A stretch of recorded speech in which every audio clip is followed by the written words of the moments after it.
बिस्मिल्लाहिर्रहमानिर्रहीम।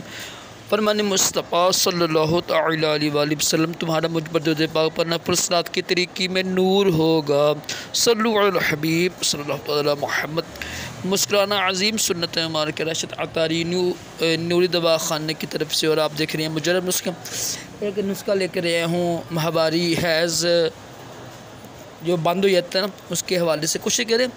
जिन ख़वातीन को हैज़ बंद हो जाता है ना, जिनका माहवारी, तो अयाम के लिए ना कोशिश करें कब्ज़ ना होने दिया करें। ये बाकी चीज़ें होती हैं ना, शुआर में बर्गर वगैरह, पिज़्ज़ा वगैरह, समोसे वगैरह, इनसे परहेज़ किया करें, ठीक है। इससे ही कब्ज़ होती है, फिर वो माहवारी रुक जाती है ना।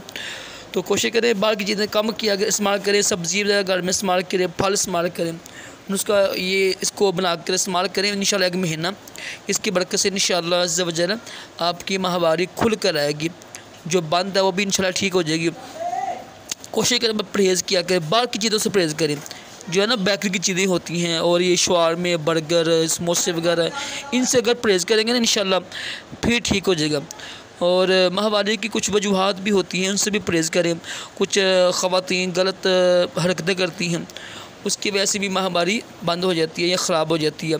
तो अल्लाह पाक हम सब को शर्म व हया अता करे। ये नुस्खा इस्तेमाल कीजिएगा, इससे इंशाअल्लाह आपका ये मसला हल हो जाएगा। अगर देखो अगर माहवारी बंद हो जाए ना और या ज़्यादा है ना, तो ये भी एक सबब होता है औलाद ना होने का, ठीक है। माहवारी तरतीब से आना ज़रूरी होता है। बेशुमार ऐसी ख़वातीन हैं जिनको माहवारी कम आती है, ज़्यादा आती है ना, तो ये हमल में ना मसले पैदा होते हैं, फिर लकोरिया बन जाता है ना। अल्लाह पाक हम सब को तमाम बीमारियों से महफूज रखे। सल्लु अला हबीब।